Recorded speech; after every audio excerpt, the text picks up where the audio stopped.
I invite you to enter a spirit of prayer as I read the words of Psalm 5.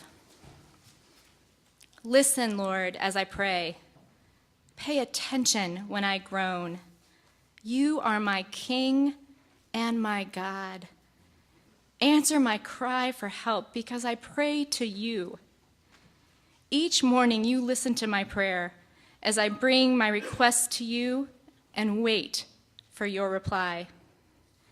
You are not the kind of God who is pleased with evil. Sinners can't stay with you. No one who boasts can stand in your presence, Lord. And you hate evil. You destroy every liar, and you despise violence and deceit. Because of your great mercy, I come to your house, Lord, and I am filled with wonder as I bow down to worship in your holy temple. You do what is right, and I ask you to guide me and make your teaching clear. Nothing they say is true. They just want to destroy. Their words are deceitful like a hidden pit, and their tongues are good only for telling lies.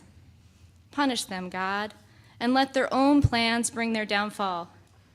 Get rid of them. They keep committing crimes and turning against you. Let all who run to you for protection always sing joyful songs. Provide shelter for we who truly love you, and let us rejoice and shower us with your kindness. Amen.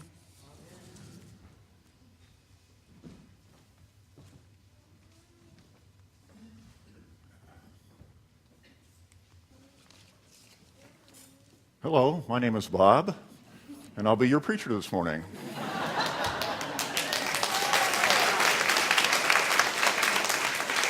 Now, I know what you're saying. He's not a preacher, he's a lawyer. He never went to seminary, he's certainly not a theologian, and I bet he's never even read the Bible all the way through. And my friends, those things are true. So why am I here? That is a fair question. I have the answer to that question. And the answer is I got an email. And I was sitting at my desk. I was about 2:30 on a Tuesday afternoon and minding my own business, and this email came in. And the email came from someone you know pretty well. And as a matter of fact, this person is in this room at this very minute. And I remember how it began. It had a wonderful beginning. Bob, I'm going to ask you for something special, and I'm hoping you say yes and smile deeply.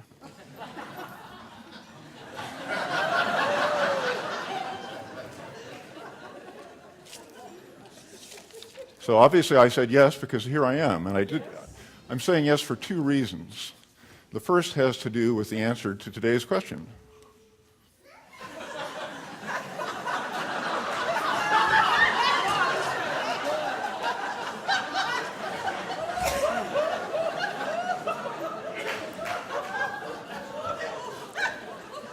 Now, Lyndon Johnson was a very persuasive fellow, and when he asked somebody to do something, they generally did it.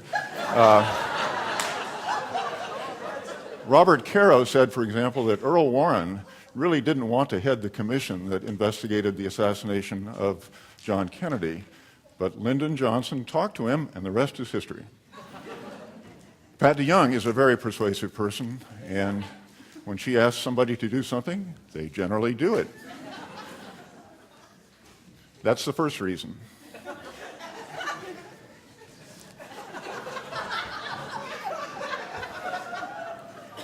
But it's not the only reason. And it's not even the most important reason. As I was in my office reflecting on Pat's request, it occurred to me, I'm not a preacher, but I am a father. And I've been a father for 31 years. And I was a son, too, much shorter time, 11 years. And I thought this might be a good way to honor the memory of my father, particularly since this August will be the 100th anniversary of his birth. So I sent Pat this email. I don't know if people can read it. Sure, I'll do so in honor of my dear father, whose name I bear and who passed away on June 13, 1959. August 13 will be the 100th anniversary of his birth. Thanks for the invitation. And then I added a P.S. The last time I preached, at least in a church, was in 1966 at Bethel Church in Evansville, Indiana, scant 47 years ago. And there is what I looked like in 1966.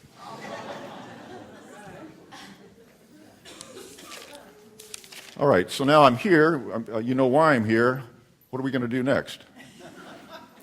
The title of my sermon is Our Father, Magic Moments and Lessons Learned. So it's going to be a two-part talk. First, I'm going to talk about two what I call magic moments for me being a son, and then I'm going to talk about lessons learned. Now, what is a magic moment? In my mind, it has three characteristics.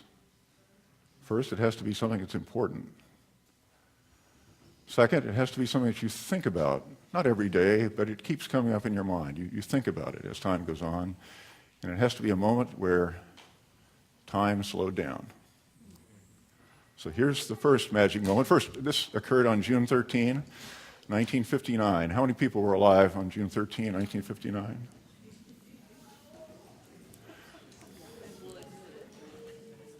You can't read this very well, so I'll read it for you, and I have to read it, otherwise I'm not going to get through it.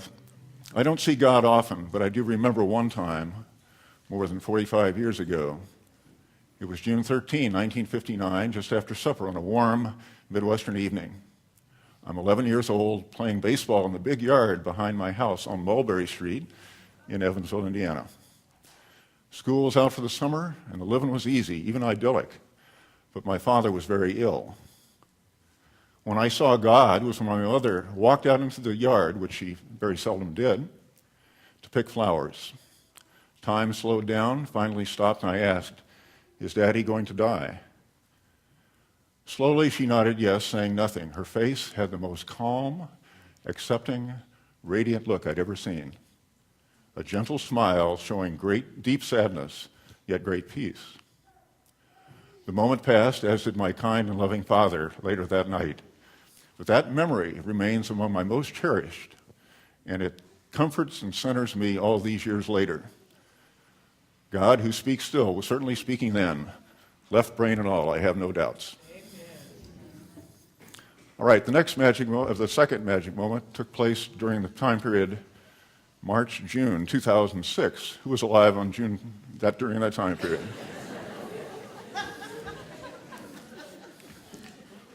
And I call this a tale of two emails. Again, I was sitting at my desk, and I just finished reading a Team of Rivals. And it occurred to me, having read the book, that my image of Abraham Lincoln is very much like my image of Jesus. Gentleness, magnanimity, warmth, compassion, empathy, and those wonderful traits. Although I did note in this email to Pat that, as far as I know, Lincoln had a quality that I never heard attributed to Jesus, and that's a good sense of humor. So one thing led to another, and some of you may remember that the Adult Education Committee put on a program that I led called, Was Abraham Lincoln a Progressive Christian? And I talked about Lincoln's religious beliefs and his humor, but that's not the story. The story is, on June 13th, again the anniversary of my father's death, I went back and I read the last letter he wrote about 2 weeks before he died. And I sent Pat another email. Dear Pat, welcome back. Meanwhile, given your interest in the subject, I thought I'd share another synchronistic moment. I've attached a letter my father Robert wrote to my sister Susan on May 7, 1959, just over a month before he died. I've read the letter many times, but only this morning was I struck by the last paragraph on the first page. There, my dear father noted that he was planning to give a talk on Lincoln with touches of his humor and his religious beliefs. We came together somehow, some way. That's a magic moment. Okay, part 2, lessons learned. What have we learned from our fathers? So I went to 2 really good sources. I mean, who could be wiser than former moderators, right? And who could be wiser than my own wonderful kids? So first, we're going to deal with the moderators. Whoops. So I wrote a lot of moderators the following email. It's a beautiful day. Pat asked me to give a talk on Father's Day. I'd like to include answers by former moderators to the question, one thing I learned from my father was. And here we go. We'll go through these pretty quickly. Is Dorothy here? Okay, Dorothy Clemens. My dad was Max Thielen, 1880 to 1971, a very prominent San Francisco lawyer. From him, I learned to appreciate the difference between laws and justice. I also learned the absolute necessity of immediately putting names and dates on the backs of photographs.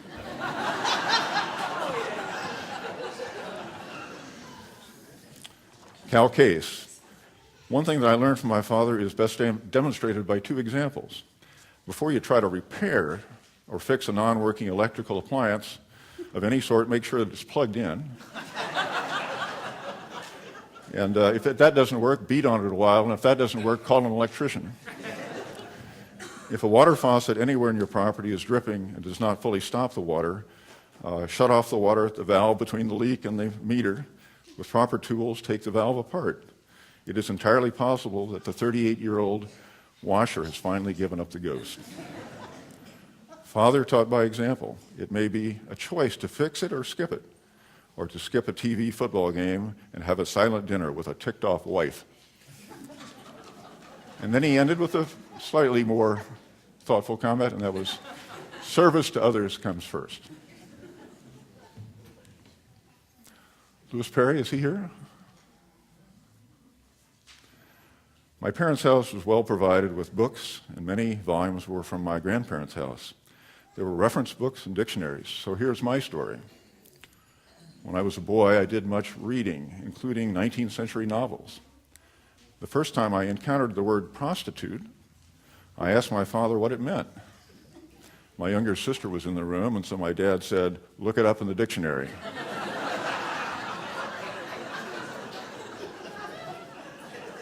I have been using the dictionary ever since.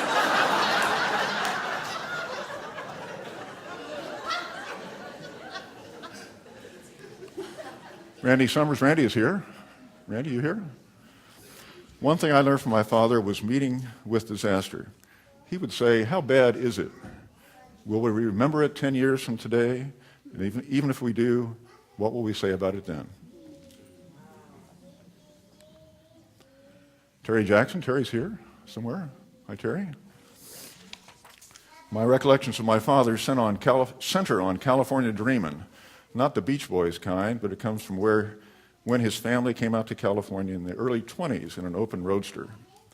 The pictures of the car itself amazed me because during my first 10 years living in Winnipeg, no one in our extended family even had a car.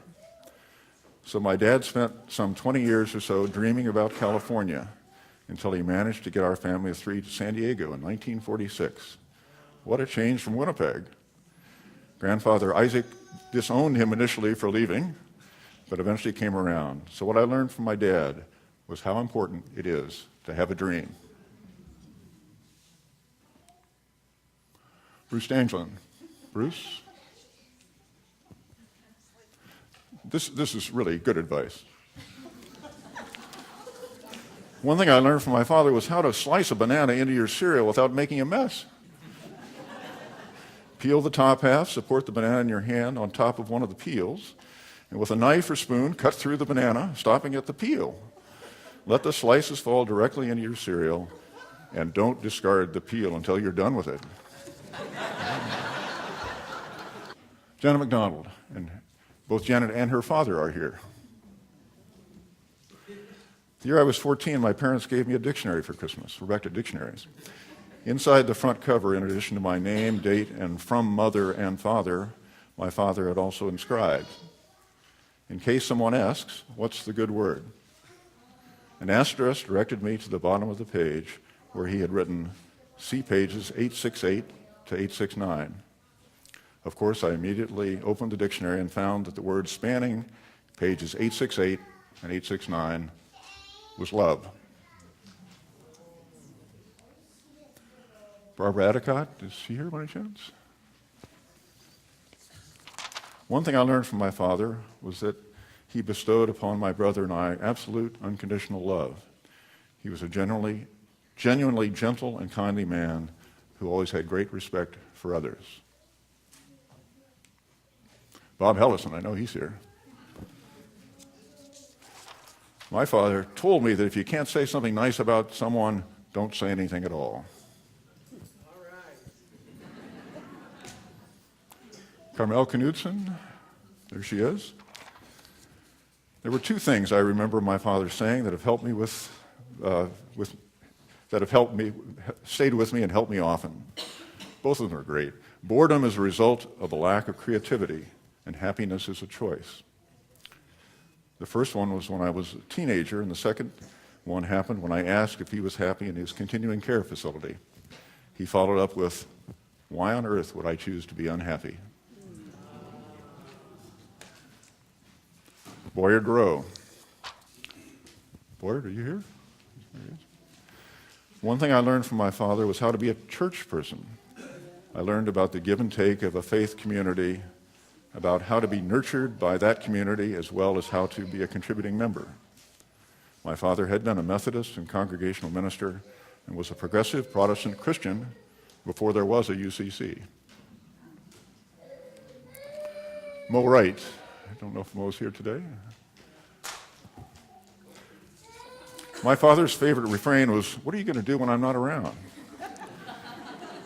My siblings and I did not interpret this statement as a premonition of his untimely demise. He turned 88 this May, but rather a challenge to our ability to be independent and think for ourselves. I eventually took his advice by leaving home at an early age and not asking for his opinion very often.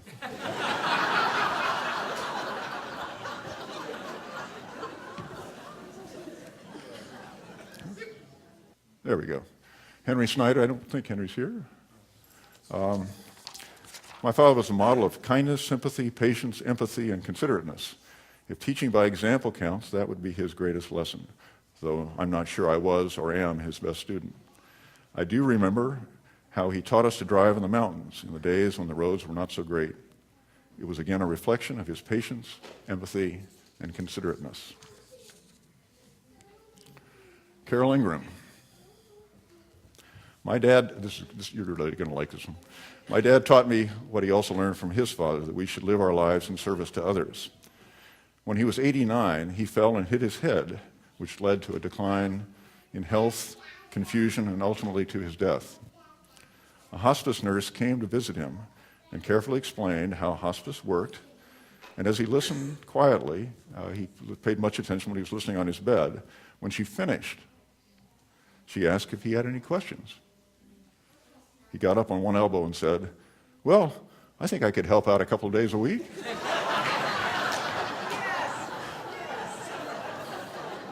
That was Dad.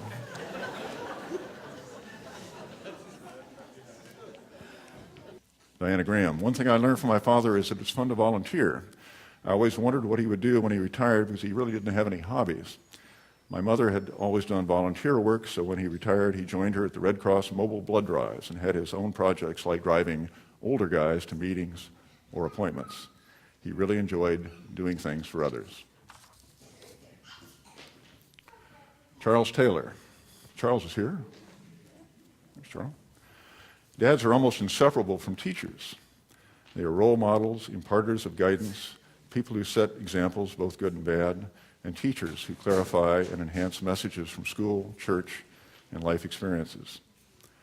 One lesson I recall was when Dad took my older brother and me on a camping trip in the mountains of Virginia. I was about 8 or 9, my brother was 10 or 11. We were new to the experience of sleeping outdoors at night, and we had a lot of questions. It was also a rare experience to be off without Mother. We were hiking and talking about the wilderness and our future careers. Dad had said it didn't matter what career we decided on, but the most important thing was to follow our interests and do the job to the best of our ability. Images of saving lives, winning cases or games seemed to me much more vivid. 55 years later, though, I realized that what he said was much more important because it left me with many choices and also provided an undergirding for any choice I made. Dad died 19 years ago, and I will miss him. He taught me many things, some things to do and others not to do. I am grateful for both and for his love in my life. Bonnie Hester. Bonnie? One thing I learned from my father was how important it is to love your work. He grew up with a father who was not happy at his job. A scholarship, perseverance, and much effort enabled my father to follow his dream and find a calling. I grew up seeing him deeply engaged. He encouraged his children to do the same. Laszlo Bunnier. Laszlo's here. It's right there. I learned from my father that although there is only one creator, and he is the God for all peoples on earth, regardless of what religion they subscribe to, and consequently, to respect all religions and belief systems as long as they don't promote evil. He taught me that we affirm our belief in God through the kind of lives we live. I think it's a wonderful phrase. I admired his deep ethical and moral convictions and his belief in fairness to the fault in all his dealings with other people. I learned from him that every person has an interesting life. And if I have a sincere interest in exploring, I will hear and learn amazing things from and about all people. Janet Eady. Janet? There she is. Good. This is great. My father taught me 4 things: how to ride a bike, how to make pancakes, not to dilly-dally when taking a photograph, and more importantly, the gift of gentle patience. Milton Fuji. Milton's here, he's back there. One thing I learned from my father was to waste nothing. Long before the era of environmental awareness, he lived by the creed of reduce, reuse, recycle. He brought home discarded nails and bits of wire from construction sites and regularly rescued items from landfill. When he died, he left behind chests full of salvaged mechanical and electrical parts and hardware that I'm still finding useful 22 years later. Scott Sporty. Scott and I have something in common. My dad died when I was 15. He was supportive and heavily involved in my extracurricular activities, but I don't know what any 15-year-old knows. I don't know that any 15-year-old knows his father well. I regret that we didn't have the opportunity to know each other as I matured into adulthood. My fondest memories are the times when my mom and sister would be away on a Saturday morning, and he'd crank up Willie Nelson on the stereo and make pancakes. Anytime I hear Whiskey River, I'm reminded of sunlight shafting through the windows and the smell of burned butter. My grandfather was definitely my strongest fatherly influence, and he would be consulted frequently for things like household repairs. I replaced the heating element in the family dryer with coaching from him over the phone. Years later, we took a trip to the snowy woods of the Upper Peninsula, and our snowmobile broke down a few miles from our cabin. We hiked in with the rest of the family and gear, then hiked back with a flashlight and tools to make repairs. We froze our fingers and we swore a little, but it got it going. From him I learned the importance of doing whatever it takes to put family first, not giving up even when it's cold and dark, and knowing that patience and 2 hands can get almost anything done. All right, part 2, lessons learned, passing the mottos. We're now into my 3 kids. And I sent them this email, which I'll read briefly. Greetings, I need advice, so I'm going right to the top, to my 3 wonderful daughters. In June, I'll be giving a talk at SCCB about fatherhood. I'd like to include observations by each of you.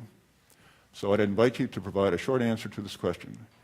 If I have children, I'll tell them that one thing I learned from my dad was, and my oldest daughter, I'd invite to the stage, Emily Asher. I had a hard time deciding what I wanted to say, and so I came up with a three-way tie. Okay, can you guys hear me, I hope?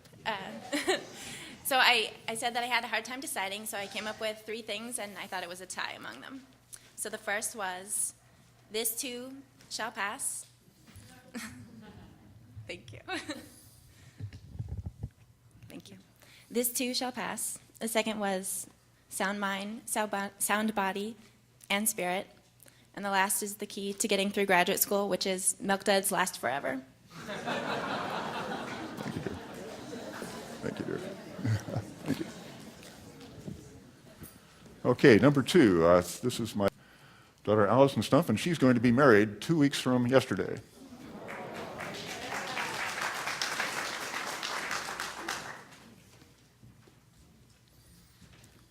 If I have children, I'll tell them one thing I learned from my dad is to be kind. It really is as simple as that. My dad is an incredibly kind person and always encourages acts of kindness and understanding in every situation with all people. It doesn't always have to be a grand gesture. Even the small acts of kindness, even the acts that no one notices, have the power to change someone's day for the better. I know that when I'm teaching my children to be good and kind people, I'll be able to point to my dad as the perfect example. Thank you. Okay, last but not least, my youngest, Claire Elizabeth Stumpf. She is in Jackson Hole, Wyoming, and if the gods are with us, or God is with us, and the technology is with us, we'll see her.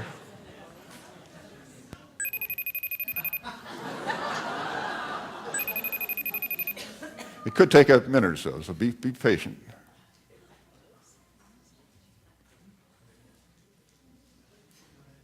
So be patient.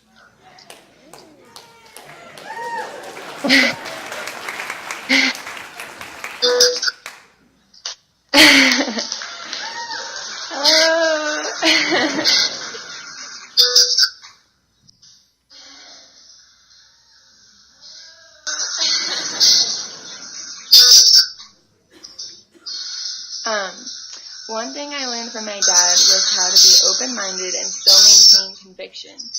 Experiencing my father, who is the smartest person I know, humbly acknowledge his mistaken viewpoint or opinions, and still uphold his soft-spoken pride showed me that it's okay to be wrong. I will always love asking dinner guests to complete the sentence, "I used to think this, but now I think that." Even more admirable is his ability to have a flexible mind that never rests on its laurels and is always searching for a higher truth. Love you, Dad. A mind that never rests on its laurels and is always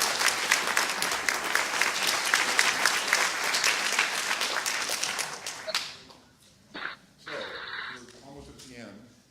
I began thinking, when I think of fatherhood, what do I really think about? It's many things, obviously. But I think, for whatever reasons, the concept of father as protector really resonates with me. My father, unfortunately, wasn't able to protect me in that same way. And I'm so grateful that I'm here. My 3 wonderful daughters have made it. I've been able to protect them, keep them safe. But now there's a different challenge. I also asked them to answer another question, and that was, I love my father, but if I could change one thing about him, what would it be? And we're not going to belabor this, but I'll just read 2 short excerpts. I appreciate his ability to protect my sisters and me, but I wish he'd be more vulnerable. I'm grateful for his sacrifices to protect our family, and I would hope that he can begin to let his guard down and let us know his softer side. So that's part of this talk. This is what I'm doing. I'm kind of letting my guard down.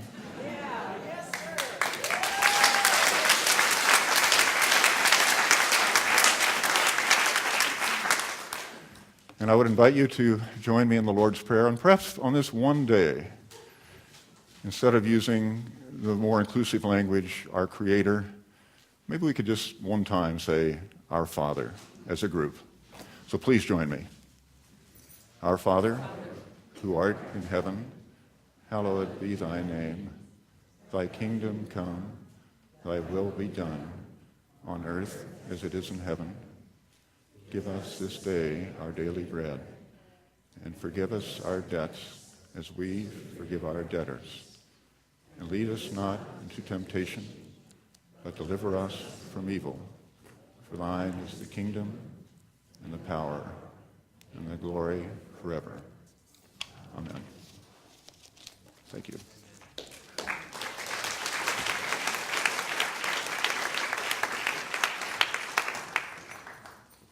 Thank you so much, Bob. That was beautiful.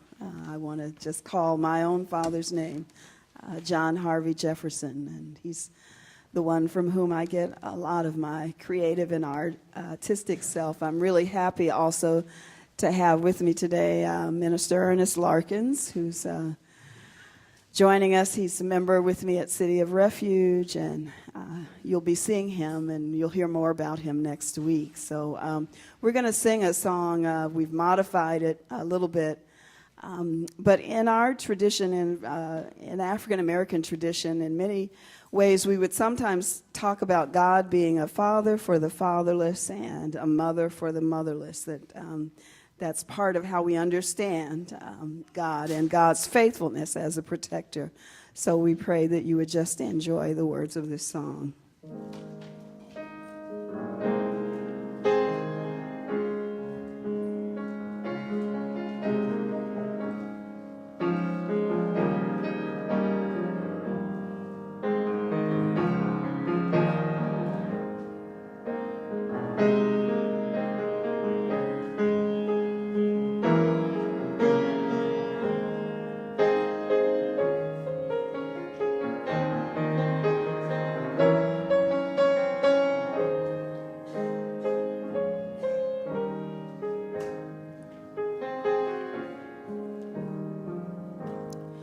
God, we love to call you faithful.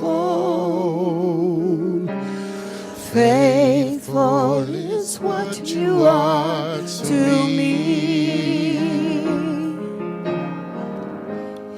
God, we love to call you faithful. Faithful is what you are.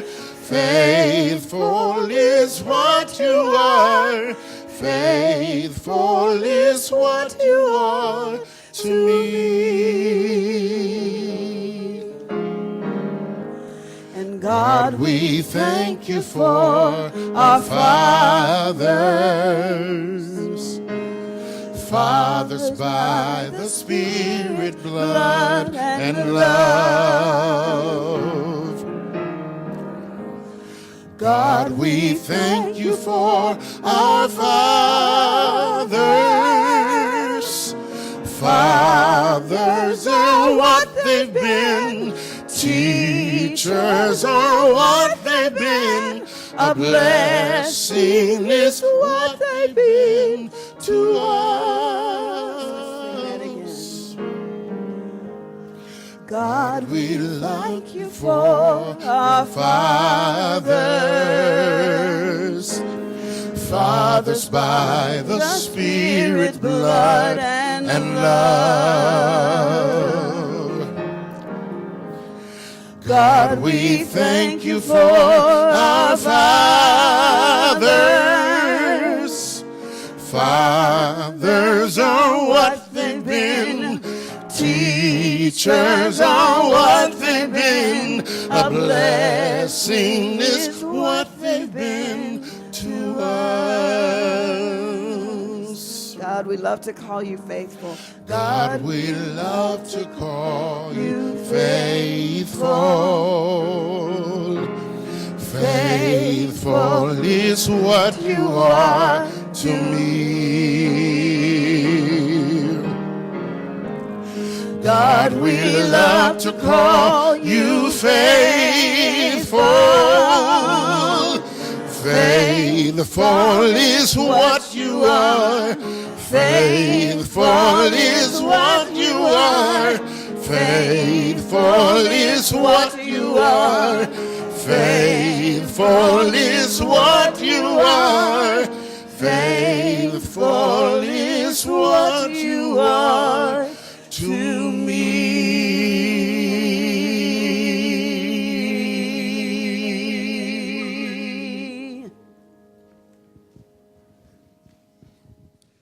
I loved that title, or that phrasing, ordinary time.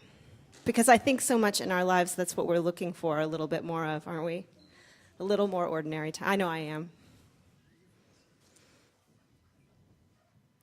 Post-Paschal prayer for ordinary time. Now we see no great descent or resurrection, no epiphanic flash of glory, but our earth days lengthen in procession. Figs swell, buckeye bloom, fourth graders clean their desks with Windex, civil servants dream about vacation, dove and barn swallow dart and nest. We too plant, harvest, travel, play, the air fills with the smell of roofing tar. O God of fat and marrow, God of the shadow of wings, God of trumpets, flinty rocks, trombone, oil and honey, prophets, of signs and wonders, God of justice, salt, God of miracles and transports, come to us now as ordinary time, as graduations, welcome boredom, dust motes, as work, as nap time, as basketball thundering on the park court. Be as children calling before dinner, as the fullness of freeway engines, freight trains, architects' plans in sheaths, also as travelers sleeping under the dark-leaved cherry with their backpacks. Shape-shifting God, God of earthen vessels, rest with us now as plenty, as enoughness. Be our contentment. Let your peace swim at dusk. Let it also be the pond, the shore, the water. Amen.